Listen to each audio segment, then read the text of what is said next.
মাত্র হাউসওয়াইফরা পারে একঘেয়েমি জীবনে অ্যাক্টিভলি হাসি মুখে সবটা ম্যানেজ করতে।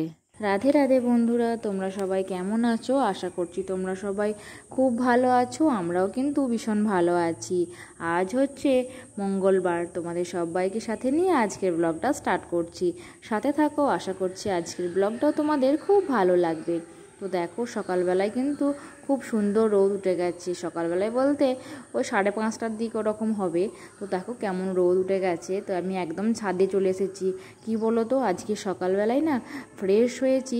ফ্রেশ হয়ে একদম কাচাকুচি করে নিয়েছি। তো ফ্রেশ হয়ে যে বাসি কাপড়টা থাকে তার সাথেই না কাচাকুচিগুলো করে নিয়েছি। এই যে বৃষ্টি হচ্ছিল কদিন, তো বৃষ্টির জন্য না জামা কাপড় শুকানোর জন্য কদিন তো বেশ ভুগুন্তি হলো। কি বলো তো, জামা কাপড় না শুকলে একদম ভালো লাগে না। তো কাচা তো থাকেই রোজকার, তো সেগুলো তো তারপর তো ছেলের কাচা আছি, আমাদের তো আছি। তো দেখো সকালবেলায় কি করলাম, উঠেই আগে কাচাকুচিটা সেরে নিলাম। তো এখনও বোধহয় আমি ব্রাশ পর্যন্ত করিনি। তো বললাম না যে একদম বাসি কাপড় ছেড়ে সব কাচাকুচি করে নিয়ে ছাদে চলে এসেছি। তো তারপর দেখো আমাদের রান্নাঘরেও কিন্তু রোদ চলে এসেছে। আর আজকে 2টো টিফিন বক্স রেডি করছি। তোমরা হয়তো ভাববে 2টো টিফিন বক্স কেন? কেননা একটা হচ্ছে মেয়ের আর একটা হচ্ছে ওর বাবার। তোর বাপি আজকে বাজার যাবে, সেই জন্য না ওকেও সকালের দিকেই মুড়ি দিয়ে দিচ্ছি। তো আসবে প্রায় ওই 1:30-2টো বেজে যাবে। তো সারাদিন তো আর কিছু খাওয়া হবে না। আর এই দিয়ে টিফিনে কিছু দিয়ে দিলে কি হয়, কিছু খেতে পায়, তাহলে ওরও সুবিধা হয়, নাহলে সারাটা দিন না খেয়েই থাকতে হয়। তো মেয়ে আর ওর জন্য জল, টিফিন বক্স সব রেডি করে দিয়ে দিলাম। তো তারপর কি বলো তো, সংসারের কাজ তো আরম্ভই করতে হবে। তো মেয়েকে খাইয়ে স্কুলে পাঠিয়ে দিলাম। তো ছেলে এদিকে খেলা করছে, আমি এদিকে আমার সংসারের কাজে লেগে পড়েছি।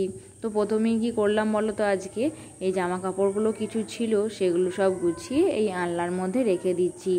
আর মেয়ে তো জানোই এখানটা লাগাল পায় না, তো যখনই কিছু পারতে যায় সব হুড়মুড় করে পড়ে যায় আর কি। তো দেখো জামাগুলো না জামার জায়গায় আর প্যান্টগুলো প্যান্টের জায়গায় রেখে দিলে কি হয় বলো তো, ওরও খুঁজতে সুবিধা হয় আর আমারও দিতে সুবিধা হয়।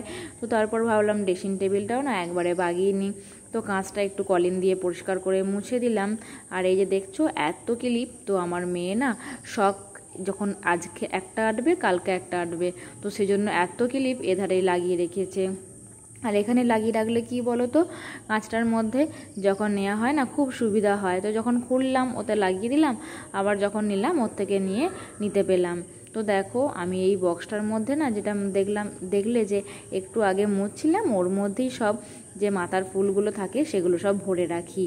তো তারপর দেখো এই দিকটাও ভালো করে মুছে দিলাম। আর গ্রীষ্মকালে কি বলো তো, আমি না বিশেষ কিছু মুখে ব্যবহার করি না, শুধু ওই পতঞ্জলির অ্যালোভেরা জেলটাই ব্যবহার করি। তো সকালে একবার ওটা ব্যবহার করে নিই, মানে মেখে নিই মুখেতে, আর একবার ওই স্নান টান সেরে আর একবার লাগিয়ে নিই। কি বলো তো, না হলে না আমি দেখেছি আমার মুখে অন্য কিছু অ্যাপ্লাই করলে না মুখে খুব বেরিয়ে যায়, এটা সেটা বেরিয়ে যায়। তো সেই জন্য না কিছু মুখে ব্যবহার করি না, শুধু ওই পতঞ্জলি অ্যালোভেরা জেলটাই 12 মাস ব্যবহার করি। আর শীতকালে শীতের ক্রিম ব্যবহার করি, এই পর্যন্তই আর কি। তো তারপর যাই হোক, দেখো রুমটাও ভালোভাবে ঝাঁট দিয়ে নিচ্ছি। তো ছেলে এখন ঘুমিয়ে গেছে। আর ছেলে কি বলো তো, এই 2 দিন দেখছি একটু বেশিক্ষণ ধরেই ঘুমাচ্ছে, 2 ঘন্টা, ধরো 2 ঘন্টা টাইম ধরে না ঘুমাচ্ছে। তো আমার খুব সুবিধা হচ্ছে সকালে কাজকর্ম করতে। তো একবার করে কাজকর্ম করছি আর একবার করে ছেলেকে লক্ষ্য রাখতে যাচ্ছি। তো এটা আমার খুবই সুবিধা হয়েছে। সকালের দিকে ছেলে যদি চেপে 2 ঘন্টা ঘুমায়, তার মধ্যেই আমি অনেক কাজ সেরে নিতে পারবো। তো তারপরে এই রুমটাতে চলে এলাম, বিছানাটা ভালো করে ঝেড়ে দিলাম। ঝেড়ে না একদম খাটের নিচ পর্যন্ত যতটা হাত যায় ভালো করে পরিষ্কার করে ঝাঁট দিয়ে বার করে নিলাম। আর এই রুমগুলো তো অতটা যাওয়া আসা হয় না, নোংরাটা খুবই কম হয়। তো তারপর ভাবলাম যে এই রুমের চাদরটা একটু চেঞ্জ করে দিই। কি বলো তো, এই বর্ষাকালে রুমের চাদরগুলো চেঞ্জ না করলে না খুব বিশ্রী গন্ধ ছাড়ে। তো এই চাদরটা না কদিনই হলো কাঁচা হয়নি, তো ভাবলাম এটা তুলে দিই, দিয়ে নতুন চাদর বিছিয়ে দিই। তো দেখো আমি এদিকে খুব সুন্দর করে চাদরটা বিছিয়েও দিলাম। আর এদিকগুলো না ভালো করে গুঁজে দিলে কি বলো তো, যখনই ওঠা নামা হবে তখনই না চাদরটা নিচে দিয়ে নেমে যাবে। তো সেজন্য না এদিকটা ভালো করে একদম গদিটা তুলে তলা পর্যন্ত গুঁজে দিলাম। তো এদিকে আমি চাদরটা বিছিয়ে দিলাম, বিছানো হয়ে গেল। দেখো দেখতে কিন্তু খুব সুন্দর লাগছে। তো তারপর এই রুমটা ঝাঁটও দিয়ে নেব। আর কি বলো তো, রুমগুলো যদি না পরিষ্কার থাকে আমার একদম ভালো লাগে না। আর সত্যি কথা বলতে কি, যখন দেখবে যে একটু পরিষ্কার পরিচ্ছন্ন থাকবে রুম, তখন দেখবে নিজেদের মনও কিন্তু খুব ভালো হয়ে যায়। তো তারপর সিঁড়িটাও না ঝাঁট দিয়ে পরিষ্কার করে নিচ্ছি। আর এত টিকটিকির উৎপাত বেড়ে গেছে কি বলবে বন্ধুরা। তো যেখানে মানে ঝাড় দিয়ে চলে যাব তারপরও দেখবো যে টিকটিকি পটি করে রেখে দিয়েছে। তো এর জন্য এত সমস্যা হয়। তো ছেলে তো এরপর আস্তে আস্তে বড় হচ্ছে, তো আমার না খুবই চিন্তা হয় যে ওই টিকটিকির পটির জন্য, যে ছেলে যা বড় হচ্ছে ও যখন হামাগুড়ি দেবে বা হাঁটতে শিখবে তখন আমার খুব সমস্যা হয়ে যাবে। তো তারপর দেখো ছেলের খাবারও ঠিক করে নিচ্ছি, ছেলে ঘুমাচ্ছে, এখন খাবারটা না ঠিক করে রাখলে হবে না। তো এতে না তাল মিছরি দিয়ে দিলাম, দিয়ে দেখো ওভেনে বসিয়ে দিয়েছি, একটু ফুটিয়ে দিয়ে নামিয়ে দিয়ে না রেখে দিলাম চাপা দিয়ে, তো গরম থাকবে। তো তারপর দেখো ওর বাপিকে চাল আনতে বলেছিলাম, এটা না নতুন চাল, আর এই মুগ ডাল নিয়ে নিচ্ছি পরিমাণ মতো। তো চাল আর মুগ ডালটা না কি করব বলো তো, ধুয়ে দেবো। কেন ধুয়ে দেবো, ছেলেকে না রাত্রের দিকে এটা খাওয়াই আর কি। তো ভালো করে ধুয়ে না এটা মিক্সার গ্রাইন্ডারে না মানে পেশাই করে নেবো, তাহলে কি বলো তো টপ করে সেদ্ধ হয়ে যাবে আর ছেলেরও খেতে সুবিধা হবে। তো এই বৃষ্টির জন্য না এটা রেডি করা হয়নি, তো ফুরিয়ে গিয়েছিল, দুদিন খুব অসুবিধা হচ্ছিল। তো আজকে সকাল থেকেই যখন রোদ দেখতে পেয়েছি আগে ওটা করে নিলাম। তো ছেলের খাবারগুলো করে নিয়ে ভাবলাম হাতে কিছুটা সময় আছে, আজকে কি বলো তো জলখাবার তো আর বানাতে হয়নি, সকালই হয়ে গেছে। তো সেই জন্য আর কি সকালটা মানে একটু সময় পেলাম বলে না রান্নাঘরটা আজকে একটু ঝেড়ে নিয়েছি। আর রান্নাঘর সব সময় তো পরিষ্কার রাখতেই হয়, আর বিশেষ করে মাকড়সার জন্য। আর এই লাইটের কাজগুলো এত মাকড়সা হয় তোমাদের কি বলবো। তো তারপর দেখো সব পরিষ্কার করে ঝেড়ে দিচ্ছি। আর এদিকে না আমাদের সব যে মুড়িগুলো রাখা হয় জেরিকেনের মধ্যে, তো সেগুলো সব এখানে মানে সাজিয়ে সাজিয়ে রাখা হয়। তো যখন মুড়ি ভাজানো হয় তখন মুড়িগুলো কুড়িয়ে এর মধ্যে আর ওই ওপরে তুলে রাখা হয়। তো যখনই একটা করে শেষ হয় না তো তখনই পেরে নেওয়া হয়, আবার যখন শেষ হয়ে যায় মানে সেই ফাঁকা ড্রামটাও না ওপরে তুলে দেওয়া হয়। তো এভাবেই আর কি ওখানে সব সাজিয়ে রাখা আছে।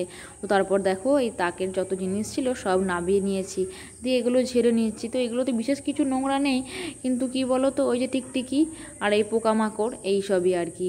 তো স্টাইলিশগুলো মাঝে মধ্যে তো সার্ফ দিয়ে মেজে দিই, খুব সুন্দর চকচকও করে। তো তাও আজকে নামিয়ে দিলাম, দিয়ে নামিয়ে না সব মুছে দিলাম পরিষ্কার করে।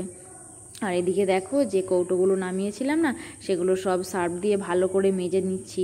কেন বলো তো এই ওপরগুলো নোংরা না ধুলো পড়ে যায়, আর এই যে বাগালাম এই পরিষ্কার থাকবে, যে কৌটোগুলো যদি না একটু পরিষ্কার থাকে তাহলে ভালো লাগে না। তো দেখো আমি এদিকে সব কৌটোগুলো না সার্ফ দিয়ে মেজে নিলাম। মেজে নিয়ে কি বলো তো এগুলো ধুয়ে দেবো, ধুয়ে দিয়ে না শুকাতে দিয়ে দেবো। তো জল ঝরে গেলে তারপর এগুলোকে আবার গুছিয়ে তুলে দেবো। তো দেখো আমি সব কৌটোগুলো ধুয়ে এই জানলার মধ্যে হেলিয়ে হেলিয়ে উবুর করে দিচ্ছি, তাহলে জলটাও তাড়াতাড়ি ঝরে যাবে আর খুব তাড়াতাড়ি শুকিয়েও যাবে। তারপর তো আজকে রোদ উঠেছে আর এই জানলাটা দিয়ে তো রোদ আসে, তোমরা সকালেই দেখলে। তো তারপর দেখো এদিকটাও না পরিষ্কার করে মুছে দিলাম, তারপর বেসিনটাও না মেজে নিচ্ছি। তো এখানটাও কেন বাকি থাকে, তো সেই বেসিনটাও মেজে পরিষ্কার করে নিয়ে তারপর এখানটা ধুয়ে দেবো। তাহলে মোটামুটি আমার রান্নাঘরটা কিন্তু অনেকটাই বাগানো পরিষ্কার করা হয়ে গেল। তো দেখো বেসিনটা আমি পরিষ্কার করে ধুয়ে দিলাম, কেমন চকচক করছে। তো তারপর ভাবলাম যে এখানটা একটু মানে পরিষ্কার করে মুছে দিই, এখানটায় কেন বাকি থাকে। তো সার্ফ দিলাম, তো সার্ফ দিয়ে এখানটা দেখো ভালো করে মেজে দিচ্ছি, তারপরে মুছে দেবো। তো এখানটা খুব একটা নোংরা হয় না আর কি। তো এখানটা তো প্রায় দিনই মানে প্রায় দিন না মানে প্রত্যেক দিনই মুছে দিই, সেজন্য না নোংরা খুব একটা হয় না। তো যাই হোক আমি স্নান সেরে নিলাম, ছেলে কিন্তু ঘুমাচ্ছিল এখনও। তো সেই জন্য না এই দুদিন খুব সুবিধা হচ্ছে, সকাল সকাল স্নান করে নিতে পারছি। তো স্নান সেরে নিয়ে দেখো আমি পূজায় বসে গেছি। আর এদিকে আমি ঠাকুরকে কিন্তু ফল কেটেও দিয়ে দিয়েছি, গোপাল সোনাকে নিবেদন করে দিয়েছি। তো আজকে কিন্তু ফলের মধ্যে ছিল কাঁঠাল, আম, পেয়ারা, আঙ্গুর আর মিষ্টি দিয়েছিলাম। তো দেখো আমি পূজা সেরে নিয়ে তুলসী মন্দিরে চলে এসেছি প্রতিদিনের মতোই তুলসী তলায় জল দিতে। তো ফুল দিয়ে খুব সুন্দর করে চারিদিকটা সাজিয়ে দিলাম, তারপর তুলসী তলায় জল দিয়ে দিলাম। আর এখানে কি বলো তো আমাদের তুলসী বেদিটাতে না দুটো তুলসী গাছ লাগানো আছে, একটা রাধা তুলসী আর একটা কৃষ্ণ তুলসী আর কি।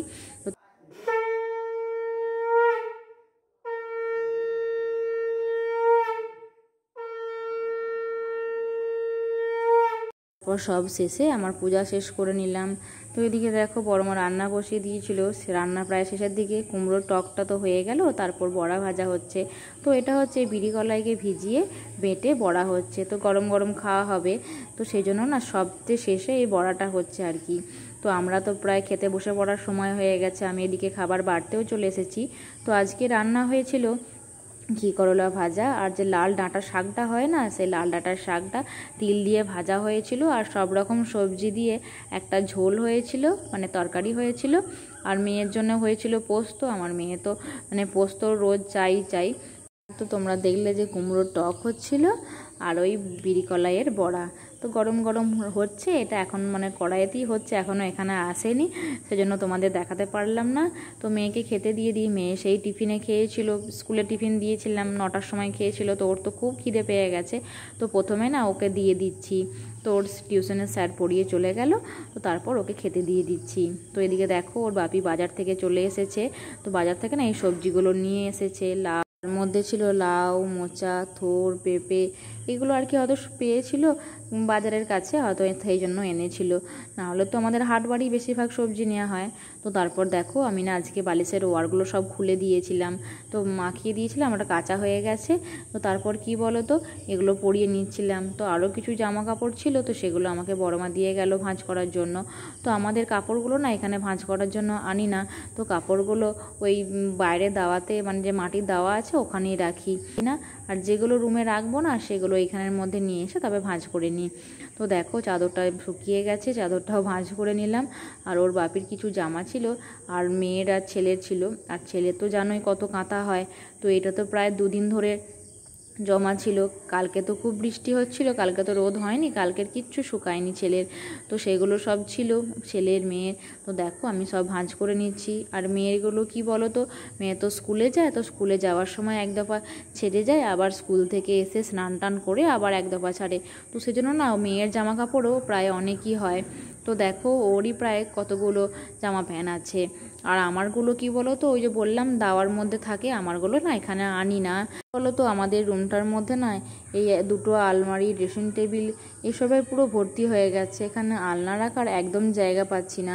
নাহলে একটা আলনা থাকলে বেশ সুবিধাই হয়, দেখা যাক কোথায় রাখা যায়। তাহলে একটা আলনা কিন্তু অবশ্যই নিলে খুবই ভালো হতো, মানে এই জামা কাপড়গুলো রাখা খুবই সুবিধা হতো। তো বন্ধুরা আজকের ব্লগটা এখানেই শেষ করছি, আবার দেখা হবে নেক্সট ব্লগে। রাধে রাধে।